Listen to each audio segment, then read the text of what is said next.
Hey guys, welcome back to our channel Skilled People and in this series of digital marketing जो topic हम cover कर रहे हैं that is website development. मैं भी आपको बताया कि होस्टिंग आपकी डिजिटल स्पेस होती है, तो अब वो डिजिटल स्पेस में आप अपना डाटा कैसे मैनेज करोगे, कैसे स्टोर करोगे, वो सब चीजें आपको कैसे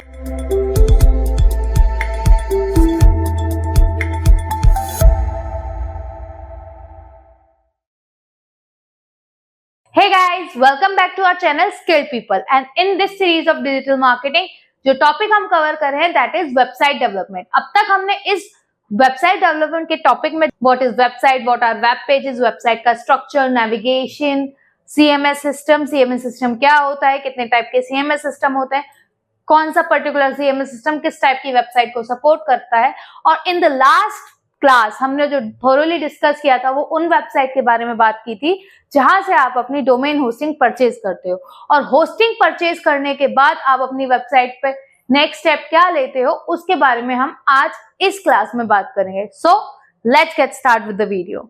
सो गाइज, अब तक हमने जो वेबसाइट डेवलपमेंट में बात की है वो अब तक बात की थी हमने डोमेन होस्टिंग परचेज कर लिया, उसके बाद वेबसाइट का स्ट्रक्चर,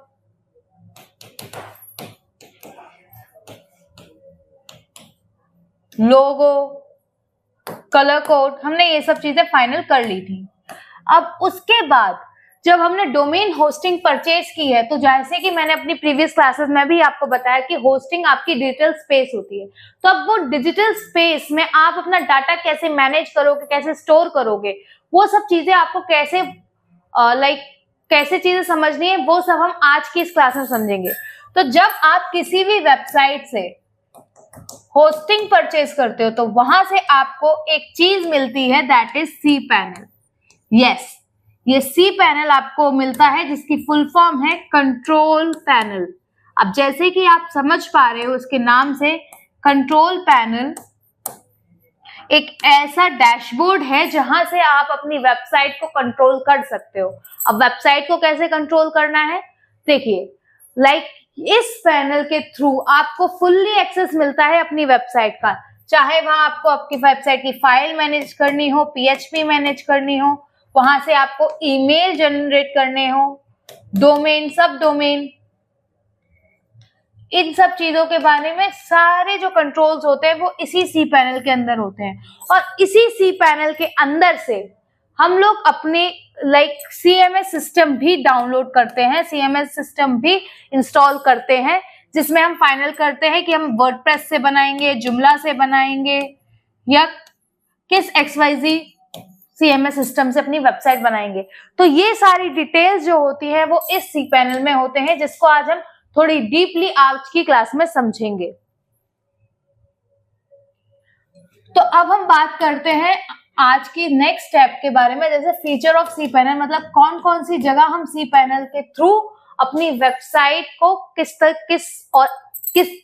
सी पैनल के थ्रू अपनी वेबसाइट को किस किस एस्पेक्ट पे मैनेज करते हैं। ठीक है, फर्स्ट थिंग आपको बहुत इजीली मैं समझा दूं कि सी पैनल कोई बहुत ज्यादा टेक्निकल चीज नहीं है, ये बस एक कंट्रोल पैनल है जहां से आप वन क्लिक में अपनी वेबसाइट को फुल्ली कंट्रोल कर सकते हो। और जो फर्स्ट फीचर हम सी पैनल के लिए एज अ वेबसाइट डेवलपमेंट देखते हैं वो देखते हैं वर्डप्रेस बाय स्पेक्टाकुलर्स।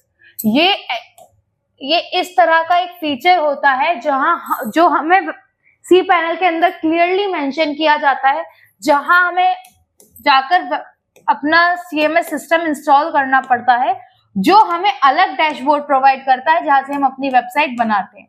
यहाँ जो चीज है वो है वर्डप्रेस बाय स्पेक्टाकुलर्स, और यहाँ से हम अपना फर्स्ट फीचर डाउनलोड करते हैं।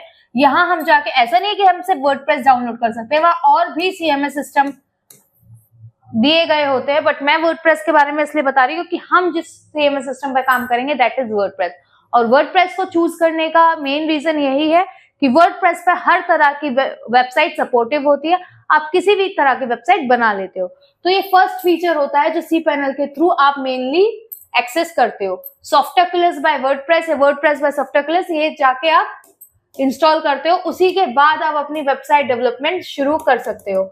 मतलब मैंने आपको बताया था ना लास्ट क्लास में कि सीएमएस सिस्टम में आप जो वेबसाइट डेवलप करते हो वो ड्रैग एंड ड्रॉप से करते हो, तो वो इसी फीचर के बाद यहाँ मतलब वर्डप्रेस इंस्टॉल करने के बाद ही कर सकते हो। वर्डप्रेस कहाँ से आके इंस्टॉल किया जाएगा? cPanel के अंदर। अब एक चीज और यहाँ आपके समझने वाली बात है कि cPanel के जो क्रेडेंशियल है वो होस्टिंग वेबसाइट, मतलब जिससे भी आपने अपनी होस्टिंग खरीदी होगी वो आपको ऑलरेडी बनाकर देगी आपके रजिस्टर्ड ईमेल पे। तो एक चीज का ध्यान रखना, आप जो भी डाटा डालो, चाहे अपना ईमेल, चाहे फोन नंबर, कोई भी अपना पर्सनल इंफॉर्मेशन जो वहां अपलोड कर रहे हो किसी वेबसाइट पर, वो यूजिंग करना। ताकि अगर कोई और ईमेल आईडी आपने वहां डाली जो आप यूज नहीं कर रहे हो, तो आपको वो क्रेडेंशियल नहीं मिलेंगे और दोबारा क्रेडेंशियल लेने उतने ही मुश्किल हो जाएंगे। तो आप जो ईमेल आईडी वहां डालो इन फ्रंट एंड, उसका एक चीज बहुत इंपॉर्टेंटली ध्यान रखना कि वो वर्किंग हो और आप उसे प्राइमरीली यूज कर रहे हो। सेकेंड फीचर जो cPanel हमें प्रोवाइड करवाता है वो करवाता है आपके फाइल मैनेजिंग। फाइल मैनेजिंग क्या होता है? जो भी आपकी वेबसाइट में बैकएंड में काम हो रहा होता है वो यहाँ फाइल मैनेजर में मैनेज होता है। तो यहाँ से आप कोई भी अपनी फाइल या HTML हुआ या इमेज हुई या CSS हुआ, कुछ भी हुआ, वो आप यहाँ एडिट कर सकते हो, अपलोड कर सकते हो और डिलीट कर सकते हो। ठीक है, ये डायरेक्टली आप वर्डप्रेस से नहीं कर सकते। ये सब करने के लिए आपको cPanel के फाइल मैनेजिंग सिस्टम में आना पड़ेगा। तो ये सेकंड चीज होती है जो cPanel आपको वेबसाइट में हेल्प करता है। अब जो थर्ड चीज है जिसके लिए cPanel बहुत ज्यादा इंपॉर्टेंट है वो है आपके emails account. Yes, email account. अब आपको ये लगेगा ये तो हम गूगल से बना देते। देखो, गूगल से आप जो ईमेल अकाउंट बनाते हो वो आपके पर्सनल होते हैं, या कुछ कंपनीज में प्रोफेशनल ईमेल अकाउंट भी गूगल के बन जाते हैं।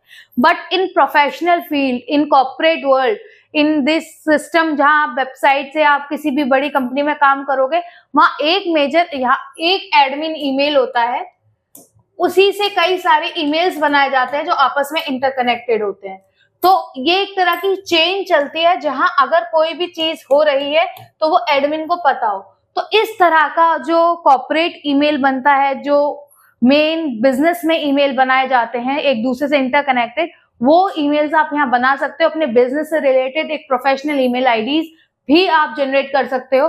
वो आप अपने यहाँ जो आप ईमेल आईडी बनाओगे ना, उसमें आपका बिजनेस नेम मेंशन होगा। गूगल में आप कर सकते हो पर वहां @gmail.com जरूर आएगा। ठीक है, बट यहाँ ऐसा नहीं है, यहाँ आप अपने बिजनेस को ही मेन रख के ईमेल आईडी बना सकते हो।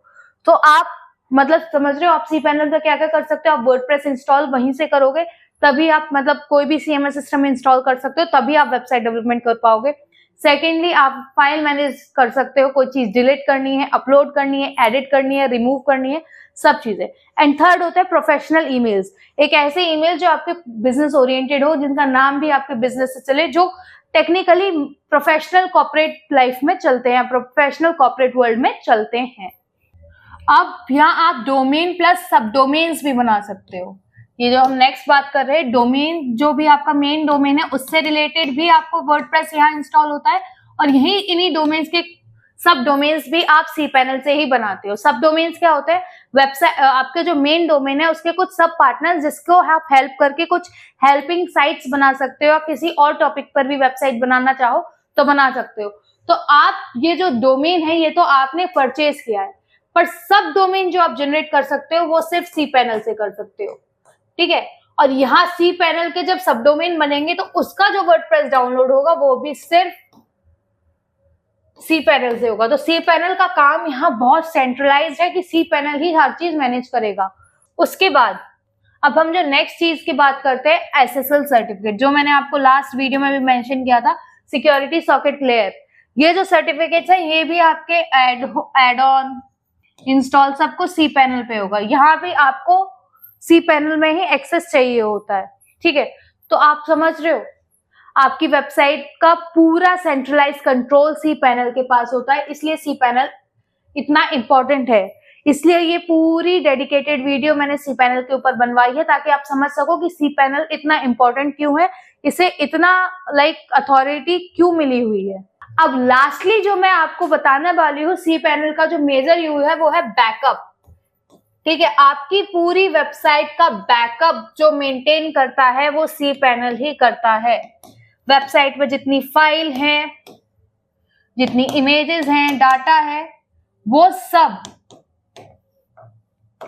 cPanel ही मैनेज करता है। तो ये मेजर काम होता है आपकी वेबसाइट का। जैसे मैंने आपको बताया कि होस्टिंग आपकी डिजिटल स्पेस है जहां आप अपनी वेबसाइट का डाटा स्टोर करते हो, और उस डाटा का जो बैकअप है उसका सेंट्रलाइज कंट्रोल भी cPanel के पास होता है। तो टेक्निकली ये पूरी वीडियो में मैं आपको एक ही चीज समराइज करके बताना चाहती हूँ कि cPanel is the most important thing in your website. जब आप डोमेन और होस्टिंग परचेज करते हो तो होस्टिंग के साथ आपको एक इंपॉर्टेंट फाइल या फोल्डर टाइप मिलता है जिसे हम cPanel कहते हैं, जिसकी फुल फॉर्म होती है कंट्रोल पैनल।